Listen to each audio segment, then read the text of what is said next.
Sneha's kitchen मध्ये आपले स्वागत आहे। तर आज मी चिबूडचा केक कसा बनवायचा ते दाखवणार आहे। हा आहे चिबूड, मी मार्केट मधून 150 रुपयाला हा चिबूड आणलेला आहे। तर याचा केक मी छान असा बनवून दाखवणार आहे। तुम्ही कधी पाहिलाही नसेल चिबूडचा केक बनवतात ते।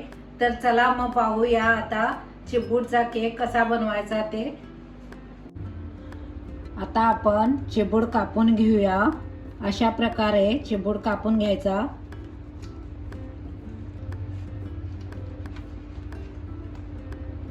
हा पहा,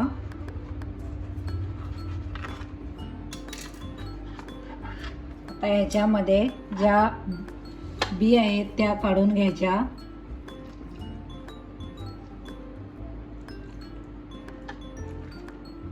आता ह्याच्यामधल्या बी काढून घेतलेला आहे मी।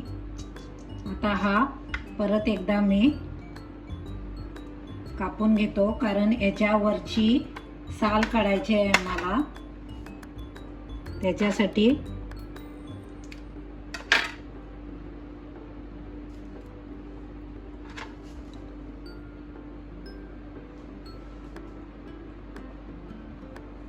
हे असं करून त्याच्यावरची साल काढून घ्यायची।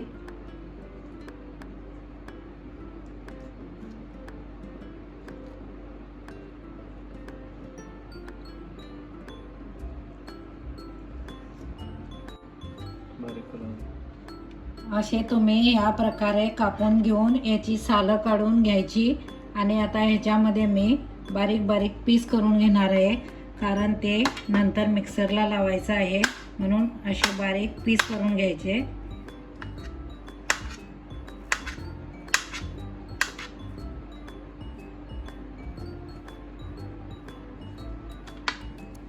हे पहा, असे पीस करून घ्यायचे कापून।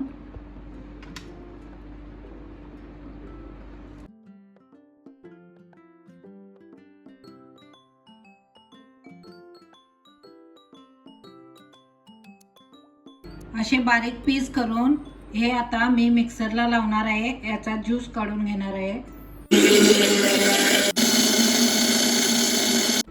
हा पहा, ज्यूस तयार झालेला आहे। या वाटीने मी 2 वाटी रवा घेतलेला आहे।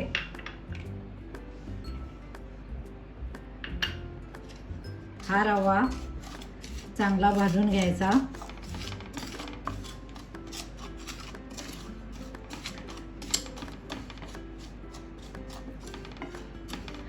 असं मंद आचेवरती चांगला रवा भाजून घ्यायचा। चांगला रवा भाजायला पाहिजे याच्यामध्ये। आणि हे मार्शमेलो मुलांना खूप आवडतंय। हे नक्की तुम्ही हा पदार्थ मुलांना करून द्या, त्यांना नक्कीच आवडेल। आमच्या इकडं ह्याला चिबूड म्हणतात। तुमच्या ठिकाणी ह्याला काय म्हणतात ते मला माहिती नाही। तुम्ही नक्की मला कमेंट करून सांगा। आणि याच्यामध्ये मी आता रव्यामध्ये थोडं तूप टाकत आहे। तुपामध्ये रवा चांगला भाजून घ्यायचा।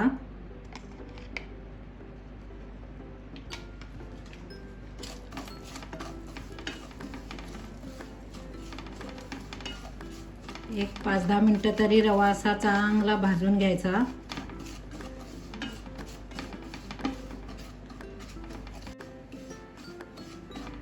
जोपर्यंत ह्याचा कलर ब्राऊन कलर होत नाही तोपर्यंत चांगला रवा भाजून घ्यायचा। याची वास भाजल्यानंतर घमघमाट सुटते, त्यावेळेला नंतर ह्याच्यामध्ये दुसरे आयटम घालणार आहे मी। आता रवा ब्राऊन कलर झालेला आहे, चांगला भाजलेला आहे। ह्याच्यामध्ये मी आता काजू घालत आहे।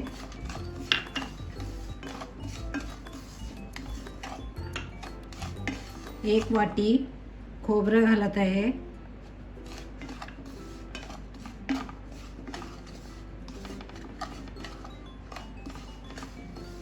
आता हे सगळं चांगलं परतून घ्यायचं। आणि ह्याच्यामध्ये मी 1 वाटी गूळ घालत आहे।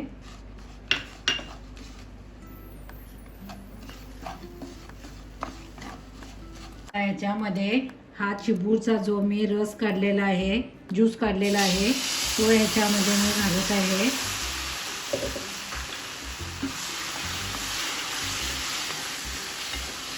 हा असा चांगला हे करून घ्यायचा ह्याच्यामध्ये.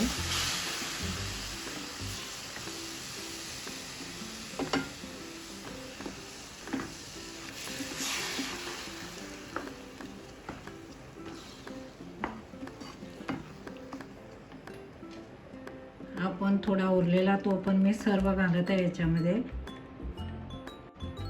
थोडी विलायची घालत आहे याच्यात, वाटून घेतलेली होती मी. आणि थोडंसं चिमटभर मीठ टाकत आहे.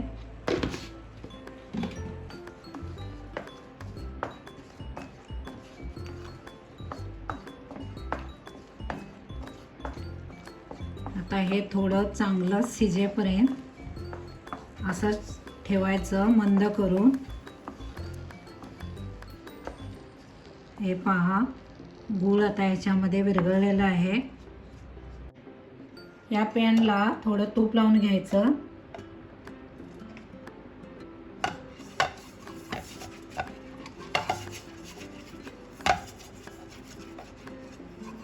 असं करून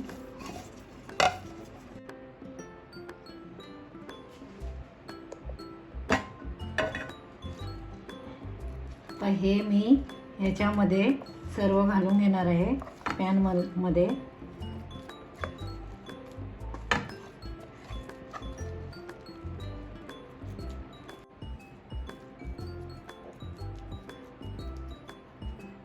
आता हा मी असा पॅन मध्ये घालून घेतलेला आहे.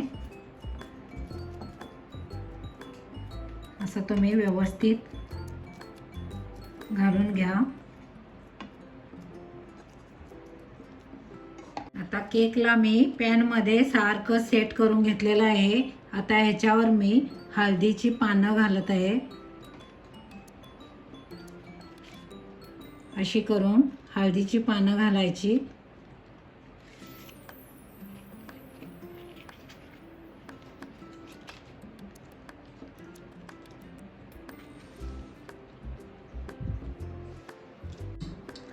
असं करून अर्धा तास मंद आचेवर करून झाकून ठेवायचं. आता केक झालेला आहे. आता ही हळदीची पानं काढूया.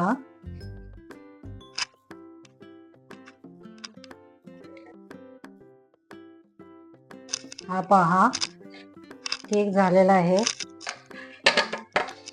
आता हे मी असं काढून घेतलेलं आहे.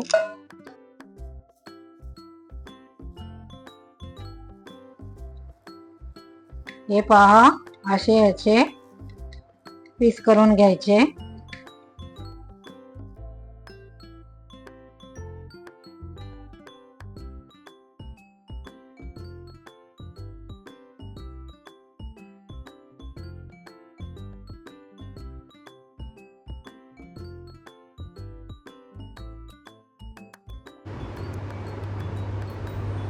हा पहा, याचे पीस काढलेले आहेत मी. हे पाहू शकताय तुम्ही किती स्पंजी झालेला आहे तो. हा पहा, मस्त झालेला आहे. तर तुम्ही नक्की करून पहा आणि कसा होतोय तो मला कमेंटमध्ये सांगा. आणि माझा व्हिडिओ आवडला असेल तर माझ्या व्हिडिओला लाईक करा आणि चॅनलला सबस्क्राईब करा.